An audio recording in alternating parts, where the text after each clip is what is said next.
It's not fair on that Special Forces group, the SAS, who enjoy an excellent reputation worldwide. This is going to darken that reputation unnecessarily and unfairly. This is Hugh Poate. His son, Private Robert Poate, was riddled with 11 bullets by an Afghan army friendly.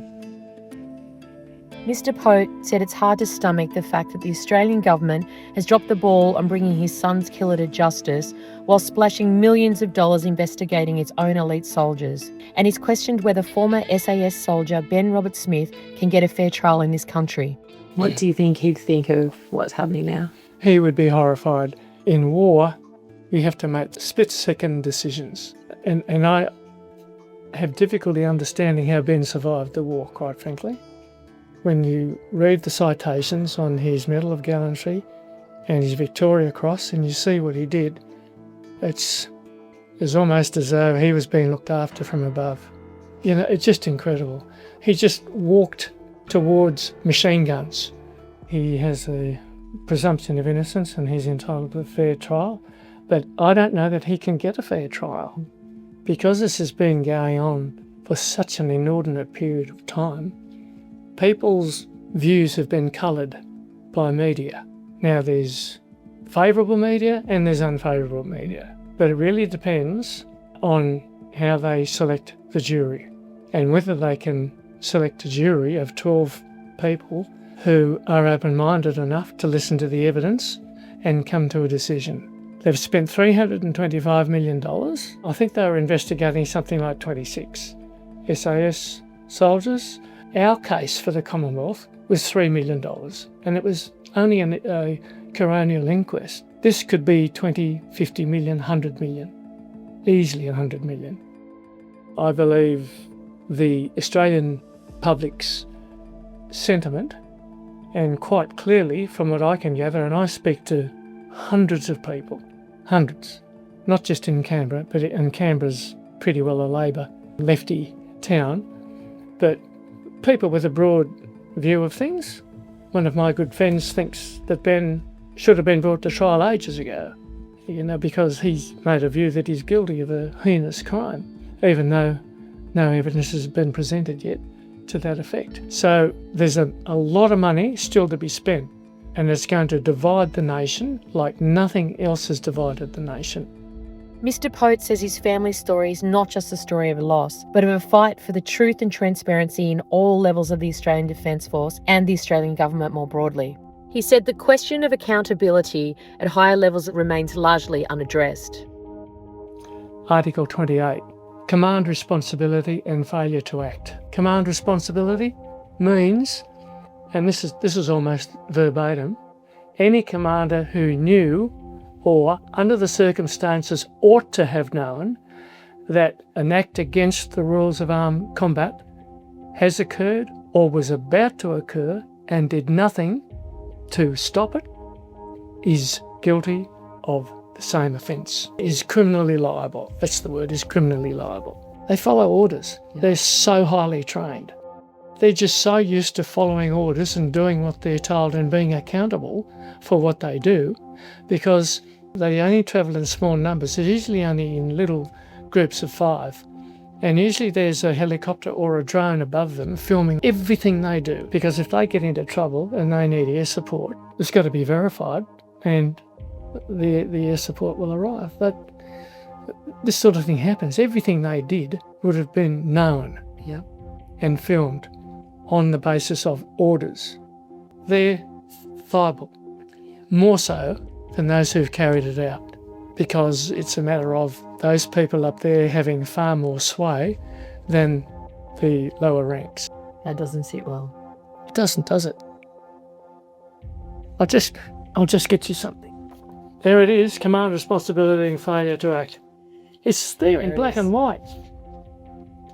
6 months after the killings of Robert and 2 other soldiers, the man responsible for their deaths, Hekmatullah, was captured in Pakistan. He was subsequently tried in the Afghan Supreme Court and sentenced to death. The hanging, though, was postponed, and the families later found out that Australia had opposed the death sentence being carried out. He was later released and walks free to this day. So there's no contrition whatsoever. He was sentenced to death on 4 charges: killing 3, wounding 2, treason, and being a member of a terrorist organisation. The judges considered all those factors to be so severe that he was sentenced to death. Now, that hasn't happened. Yep. And it hasn't happened because I believe that the Australian government has stopped it from happening. Why they stopped it from happening?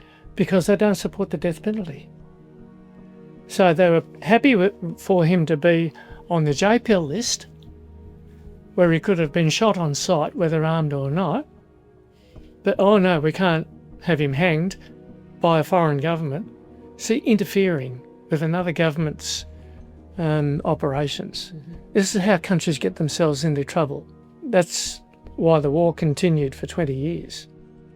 We won that war in 7 days over there. We bombed all the facilities that Al-Qaeda had. You know, people forget that we were over there to get Osama bin Laden and to destroy Al-Qaeda. That happened in 7 days. It took a bit longer to get bin Laden. Australia lost 18 more men after that. And this was all for regime change, to try and impose American-style democracy in a country that is 70% illiterate. It was never going to work. It was stupidity, and it cost so many lives. Hopefully, Western governments, particularly America, have learnt that trying to regime change is not going to happen. In Afghanistan, they didn't look at the history of the country. They didn't know people have been trying to take over that country going back to about the 1700s, and it had never happened successfully, ever. Now, the Taliban only ever had a full-strength army of about 25,000. And while we kept knocking them off, that number never dropped, because there were always plenty of people happy to put on dead men's shoes. Yeah. And in that war in particular, religion was a force multiplier. Mr. Poate will continue to speak up in honour of his son and all of those who have served and continue to serve this country. How do you want everyone to remember your boy and his memories not forgotten, and what do you think he'd think of what's going on? Well, he will always be remembered by us and all those he served with, not only in war, but those who didn't go to war with him. He went in the last task force. In the 6th Battalion, Robbie was probably the most liked soldier, for want of a better word, in that 700-man battalion. He was just one of those guys. People just used to flock around him, hoping that something about him would fall onto them. It's like a stardust or something like that. I found him the same way. I just loved having him. Not just he was my son, but there was just a very special person. It's very hard to explain. He'll always be remembered by all those people, but also the daily closing ceremony at the War Memorial. He was the very first soldier whose name was on it in the ceremony. So he will always have that. I'd rather that we didn't have to do that or have his name on the Roll of Honour. I'd rather him be here at this table with us, talking about the war. But we can't do that, unfortunately.